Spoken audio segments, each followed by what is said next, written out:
한 주간의 HR 관련 소식을 정리해드리는 주간 인사노무 뉴스입니다. 뉴스의 자세한 소식은 첨부 파일을 통해 확인하실 수 있습니다. 첫 번째 소식은 고용노동부 및 정부 지원 사업 관련 소식입니다. 정부는 10월 27일 국무회의에서 근로자퇴직급여 보장법 시행령 개정안을 심의 의결했습니다. 이번 개정령안의 주요 내용은 다음과 같습니다. 그간 자연재난으로 피해를 입은 경우만 퇴직급여 중도 인출이 허용되었으나 코로나와 같은 감염병 등 사회재난으로 피해를 입은 경우도 중도 인출이 가능하도록 근거 규정을 마련이 됐으며 퇴직연금 수급권 담보대출을 시행한 근로자가 그 대출의 원리금 상환을 목적으로 하는 중도 인출도 허용됩니다. 지난 27일 정부는 8월 경제활동 인구조사 결과를 발표하였습니다. 2020년 8월 비정규직 근로자는 전년동 월 대비 5만 5천 명 감소하였고 임금 근로자 중 비정규직 근로자 비중은 36.3%로 전년동 월 대비 0.1%포인트 하락한 것으로 나타났습니다. 비정규직 근로자 특성을 보면 성별 비중은 여자가 55.1%로 남자보다 10.2%포인트 높으며 전년동 월과 비중은 동일한 것으로 나타났습니다. 다음은 보상 관련 소식입니다. 초과 근무 수당이나 출장여비를 허위로 청구해 지급받는 공무원은 앞으로 중징계를 받게 됩니다.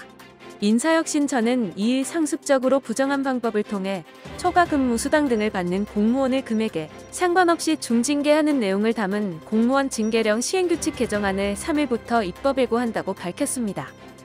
코로나 이후 특수고용직 노동자와 프리랜서의 소득이 이전보다 70%가량 감소한 것으로 나타났습니다. 기존 소득이 낮은 사람일수록 소득이 더 크게 감소한 것으로 조사되었습니다. 고용노동부는 지난 6월부터 7월까지 코로나 긴급 고용안정지원금을 신청한 175만 6천 명을 대상으로 인구통계학적 특성을 분석해 이 같은 조사 결과를 발표했습니다. 다음은 노동조합 및 노사관계 관련 소식입니다. 국민의힘 김종인 비상대책위원장이 노동법 개정에 대한 이해를 구하기 위해 지난 28일 한국노총을 찾았습니다. 제1보수야당 대표가 한국노총을 찾은 건 6년 만입니다. 김 비대위원장은 노동계를 향해 정규직 근로자와 비정규직 근로자 간 격차를 해소해야 한다는 취지로 국민의힘이 추진하는 노동개혁이 해고를 쉽게 하는 식의 노동개혁이 아니라는 점을 설명하였습니다. 지난 28일 한국GM 1차 협력업체 모임인 협신회의 문승 회장은 한국GM 노동조합의 잔업 및 특근 거부로 부품업체 수십 곳이 부도 위기에 직면했다고 밝혔습니다. 문 회장은 한국GM 노조가 잔업과 특근을 거부하면서 이날까지 벌써 1,700대 이상의 생산 차질이 발생했다며 생산 차질이 지속되면 협력업체는 조금씩 문을 닫게 될 것이라고 전했습니다. 다음은 조직문화 및 글로벌 HR 관련 소식입니다. 직장 내 괴롭힘을 금지하는 개정 근로기준법이 지난해 시행된 후 이른바 직장 갑질이 다소 개선된 것으로 조사됐습니다. 지난 1일 시민단체 직장갑질119가 공개한 보고서에 따르면 올해 직장갑질 지수는 25.6점으로 지난해보다 4.9점 개선된 것으로 전해졌습니다. 현대모비스가 코로나 확산에 따른 임시 재택근무제를 제도화합니다. 직원 수가 1만 명이 넘는 국내 대기업 가운데 재택근무제를 공식 인사제도로 도입한 건 처음입니다. 사회적 거리두기가 지속되고 있는 가운데 일부 회사는 여전히 회식을 진행하고 있는 것으로 나타났습니다. 취업 플랫폼 잡코리아가 직장인 659명을 대상으로 회식 현황에 대해 조사한 결과 22.2%가 그렇다라고 답한 것으로 나타났습니다. 회식 빈도는 한 달에 한 번 정도 한다는 답변이 주를 이뤘습니다. 임금 노동자의 근로시간이 길어질수록 노폐물을 걸러내는 콩팥 기능이 떨어진다는 연구 결과가 나왔습니다.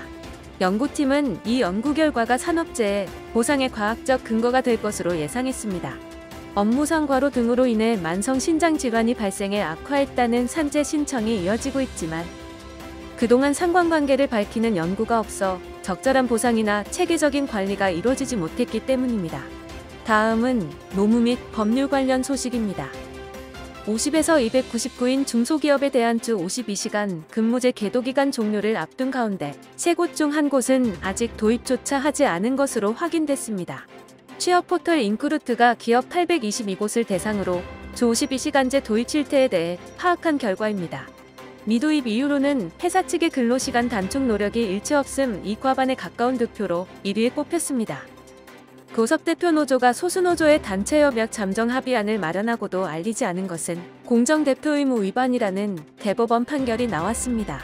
다만 잠정 합의안을 두고 벌인 조합원 찬반 투표에서 소수노조를 배제한 것은 공정 대표 의무 위반이 아니라고 판단해 같은 날 나온 대법원 판결의 입장을 다시 한번 확인했습니다.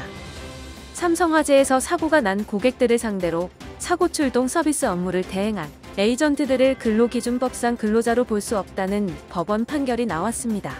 재판부는 피고 회사가 업무 지침을 작성하기도 했지만 이는 수의민이 업무를 제대로 수행하고 있는지 확인하거나 점검하는 의미라며 일부 지역에서 근무계획표가 작성됐지만 그렇다고 삼성화재가 에이전트들이 근무할 장소나 시간을 구체적으로 정했다고 볼 자료가 없다라고 지적한 것으로 전해졌습니다. 이번 주 주간 인사노무 뉴스는 여기까지입니다. 다음 주는 더 유익한 소식으로 찾아뵙겠습니다. 감사합니다.